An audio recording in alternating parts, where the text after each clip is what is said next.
Hello there everybody, and welcome back to another episode of An Ecologist Plays, where we are in Ark Survival Evolved, learning more about the prehistoric world by playing this amazing game. Now, we are back in the swamps, as you can see, and we are just going to quickly get rid of the crocodiles that are in the general area.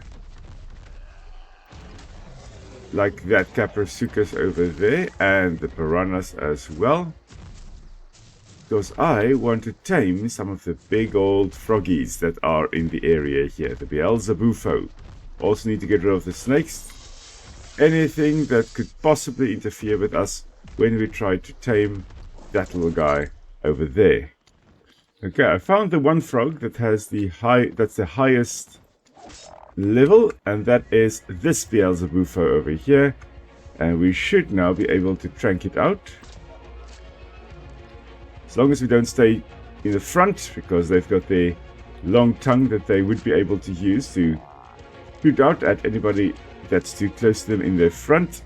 I'm just going to bring Marsh, our Spinosaurus, closer. Now, as you can see, I have made the saddle for him, and we are now able to ride around on Marsh, just so that we can protect this new froggy against things like that Dilophosaurus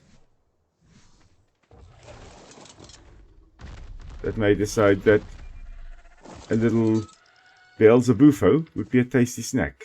So the Beelzebufo, this is the frog that I want to tame to help me get cementing paste. Now I have one at the base. Off screen I have tamed one lower level one, and then this one over here will be a nice addition to my Beelzebufo collection. Now they were a little bit smaller than is shown here. Actually quite a bit smaller than they're shown here. And it was believed that they were actually just a little bit smaller than these ones actually are in-game. They were believed to be extremely large in size. But nowadays they have been reduced more down to the size of a house cat, or slightly smaller than a house cat, depending on how big your house cat may be. So they're in between the two cats that I actually have at home. And they lived on Madagascar around about the end of the Cretaceous. At the time of the dinosaurs, they were alive. And they most likely would have done a lot of walking, but could have jumped at least a little bit with their legs as well. They were not, however, arboreal. They were not living in trees. Their massive size actually made that they couldn't live way up in the trees. They were more at home in the water and on the ground here next to the water. Most likely feeding on things like invertebrates and, as I've mentioned, even baby dinosaurs. So they went extinct at the time when the non-avian dinosaurs also went extinct. Let's see, what shall I call you? I shall call you Capensibufo, meaning Cape Toad. I actually have crafted a saddle for him as well. And now we will be able to take him for a ride as well. So Capensibufo, the Cape Bufo, Cape Toad, is actually a tiny group of little toadlets from the Western Cape area where I am in South Africa. But these little toads, or these massive toads, really useful for making your way along the swamp and for harvesting dragonflies. So there we go. When we actually attack the Meganeuras, we automatically harvest them as well. And notice that we even get cementing paste from it. No, snaky. Okay, so yeah, Capensibufo here is not strong enough yet to actually defend itself against a massive snake, the Titanoboa. However, that is why we have our bodyguard Marsh over here, the Spinosaurus. Now, the toads, Come on, leave me alone. Well, I'm not complaining. Every time they attack me, I am getting cementing paste here. Now, the Beelzebufo, as I've mentioned last time, called Beelzebufo because it means devil toad, because they were so massive in size. They had a whole bunch of these little, not quite as many spikes as they have on in the model here, but weird ridges and bumps all over their skulls. Now, the specimens that have been found thus far were most likely of more juvenile ones. They could have grown potentially larger, and we know that because none of the skulls that have been found to date actually have completely fused skull bones. In other words, there is still room for the bones to grow and fuse eventually. So it is possible that they could have grown to the size of a medium or a smallish dog as well. So the Beelzebufo was isolated on Madagascar when it split away from India after that had split away from the whole Gondwana section. And so it was most likely one of the main predators in the swampy areas in Madagascar. Let's just get the loot over here. And it unfortunately would not have been able to carry us on its back like it is doing here. Now, the thing is, with Ark, and that is why one can actually excuse a little bit of scientific inaccuracies, the species they have in this game are not the same species as the ones actually described or known from Earth. So if you look at the actual dossiers, the little journal entries on the different species, they're not the same species as the ones that were described on Earth. So if you look at this Beelzebufo, for example, it was, the one on Earth is Beelzebufo ampinga, while the one here in the game here in Ark is Beelzebufo polucocus, which is not the same species as the one known from Earth. So as a result, one can actually excuse a few scientific accuracies. Go, Marsh. There we go, you made it down. We're just hopping around in the swamp. What we're trying to do is actually trying to get some Meganeura, some of the big old dragonflies that are flying all over the place. And this is, I guess, typical of the environment you would have found both Beelzebufo over here and Spinosaurus, which we have accompanying us as well. Oh, and there is a female as well. I am really, really tempted, but what on earth is that? Diplodocus! That's a Diplodocus. It's just kind of hovering over there. So that guy over there, Diplodocus, is one of the more ancient amphibian species, characterized by that weird boomerang-shaped head. This is an awesome creature. Oh, I love that this is in the game. Oh my word. I think there's a second one behind as well. Looks like it. Diplodocus was from before the time of the dinosaurs. It was one of the largest amphibians alive at the time. And it lived during the Carboniferous and Permian period, if I'm not mistaken. It was before the time of the dinosaurs, before the Mesozoic era. Oh, wow. Oh, that's awesome. Nobody really knows what the purpose of that boomerang-shaped head is, although some scientists have looked at it and they've deduced that most likely, oh, there's a Baryonyx, most likely the boomerang-shaped head actually helped them move up and down in the water column, especially in flowing water, a little bit more easily. The Baryonyx is level 20, okay. We are going to have to tame a Diplodocus at some point as well. I was actually very interested in getting the Beelzebufo over there, but it seems it is actually a more dangerous area. Oh wait, there we go.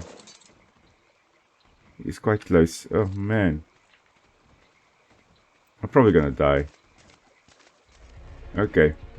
I was under attack by piranhas, and the frog is sorted out. Unfortunately now the female frog is gone, so we can't have other... Oh wait, there we go. Now let's hope they don't go and attack this poor little one, as we're shooting it in the head as well. Ah, wonderful. Yes, you are female.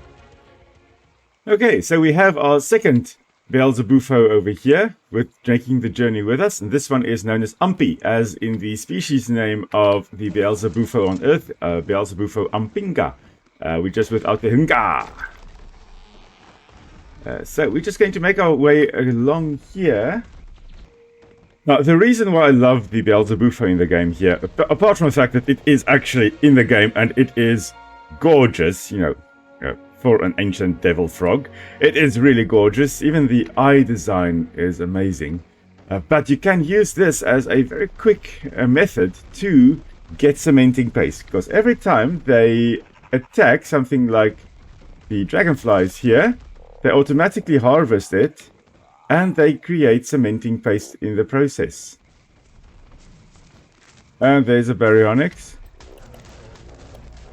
Hopefully it does not kill us. Oh dear, okay.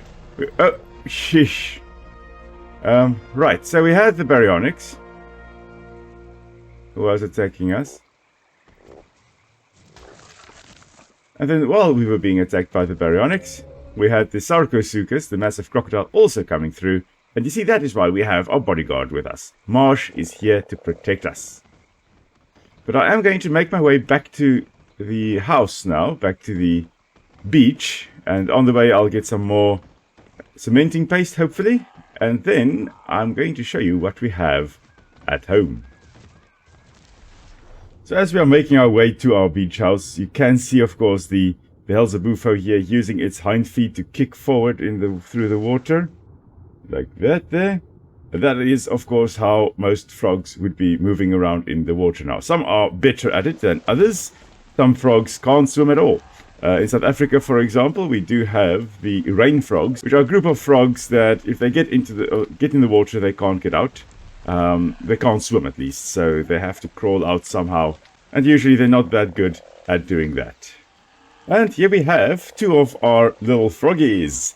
And here is our third one as well. It's actually a little bit higher level than I anticipated, but it is... Yeah, so we've got 3 over here. 2 females and 1 male. Okay, so this third one over here is known as a Phrixilus, and there's a good reason for that.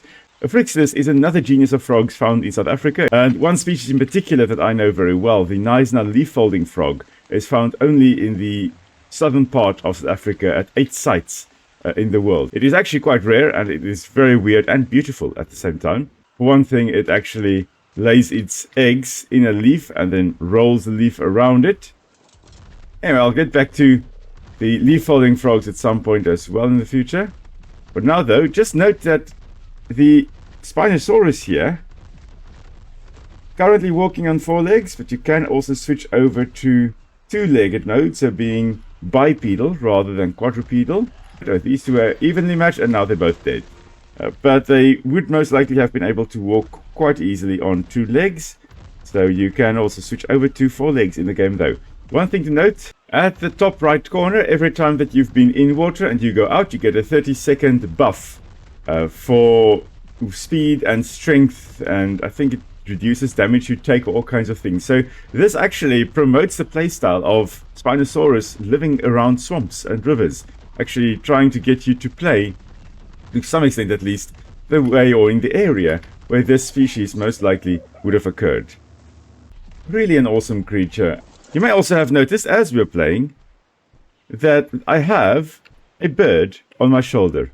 This here is Ichthyornis, and it is a weird bird from the Cretaceous period of North America. Lived along the Western Interior Seaway, which is a massive water body, an oceanic water body that split North America in 2. And they were quite extraordinary in that, as you can see there, they also had teeth, very similar to another bird which we have here. I have also been a little bit busy off screen. I have tamed a few creatures. We have Hesperornis over here as well. Now, Hesperornis means western bird, and this is, on Earth, this would be Hesperornis regalis, the regal western bird, and that's because it was from the Western Interior Seaway. Now, Hesperornis over here wouldn't actually have had teeth all the way along here. It would have had teeth along that part in the upper jaw, but not really the front part. And the bottom jaw would have had teeth all the way to roundabout there as well. And then the rest of it here would have been covered by, as they almost had it here, a keratinized bit there. So a harder beak like you would have in birds now as well nowadays. Keratin being a type of protein used in nails and horns and all those types of structures, also present in our skin. It gives our skin a little bit of strength, but excessive keratinization is obviously not a good thing. But in this case, a toothed bird, very similar to what we have over here, are Ichthyornis, also a toothed bird. And these were from the Cretaceous period. The Ichthyornis lived a little bit earlier than the Hesperornis. The Ichthyornis lived about, so that's the one on my shoulder over here. They lived around about 95 to 83 million years ago, and then the Hesperornis on the roof over there lived about 83 to 78 million years ago, so a little bit later. Okay, we now have a nice Triceratops over here. You are level 44. We are going to tame that one a little bit later. But then we have another bird over here. This is the Miocene pelican, which also made an appearance in our ancestors playthrough as well. When we reached the beach, we encountered these guys over here. Notice they look like they have teeth, but they are what we call pseudo teeth. Whereas Hesperornis over here had proper teeth. You could see their little teeth that actually slot in the jaws. These false teeth are actually extensions, hard extensions of the bill. So it's not true teeth. They are what we call pseudo-tooth birds. Whereas Ichthyornis on my shoulder over here and the Hesperornis up there both had proper teeth. Let me just look here at them. They were quite amazing. Now the Hesperornis, like we've got here, difficult to see their feet. Let's have a look. If I say enable, do you waddle after me? Yes. I actually need to just pick one up. Hello, little one. So the feet here, they went for mostly in between. Huh, interesting. So initially it was believed that the Hesperornis over here had not webbed feet, but more lobed feet. If you have ever seen the feet of a grebe, that's what they were going for, more leaf-like flattened toes rather than webbing, as is shown a little bit in this model over here. And they were actually swimming with their feet to their sides. Let's have a look and see if he actually follows us in the water. Let's quickly check how safe is it in the water. Quite safe. Okay, come Hesperornis. Okay, so they are paddling in the game here with their feet under them, which is not the case. They actually held their feet alongside the left and right hand side of their bodies. They wouldn't have had it under their body, and they most likely wouldn't have been able to walk quite as good as this little Hesperornis does. But it is a flightless one, as you can see by it waddling around. Waddle, waddle. Your little one. Very, very tiny little arms. And they obviously couldn't have flown with that. They were very similar to the flightless cormorants of the Galapagos Islands. That's a bird you can look at and go, well, that one is most similar to Hesperornis and the way it is. You little one, we're just going to let you huddle around in the corner over here as well. Lived very similar to cormorants and penguins to some extent, whereas the Ichthyornis, which is right over here, was more like a gull, and that it also lived along both of these lived along the Western Interior Seaway. The Ichthyornis over here being a little bit more common, far more common actually. It was a very common species along that area. Now, interesting, the species the Ichthyornis species that has been described grew larger as time went on. The earliest fossils that were found were actually quite small in size, and then the later specimens closer to the end of when they occurred were actually quite large in size. Now, do not underestimate the value of these little guys in your game. I previously didn't really see a point to having them, but they really are worthwhile having. That having been said, wild specimens I do not enjoy, and they have to die. But the value of the Ichthyornis here is when you are going out fishing, let's say you want to, for example, tame Hesperornis, as I did off screen. It's a very long process. You've got to constantly feed them fish corpses. You can actually increase the value of that fish by getting your Ichthyornis to kill the fish. So if you see a fish, for example, there's a fish over there. I am just going to, there we go, put the crosshair on. And now, if you double tap / on your numpad, your Ichthyornis flies around and catches it and brings it to you. And the one he brings to you is going to be glowy. It is going to be of a higher value than the other fish. And additionally, if you want to go and harvest this fish now, let's get you back on my shoulder, little one. If you harvest this fish while it is glowing like this, you have an increased chance of actually getting prime fish meat as well. There you can see we got 3 raw prime fish meat from it. Whereas we normally, I believe, if you actually harvest a coelacanth, you wouldn't actually get prime fish meat. That's more from the saber-toothed salmon that you would get that. Now, the Pelagornis over here was probably one of the largest flying birds around, at least at the time that it occurred, and that was actually right up to about 2 million years ago. So of all the birds that we had seen, This one is most recent, living about, I think, 60 to 2 million years ago.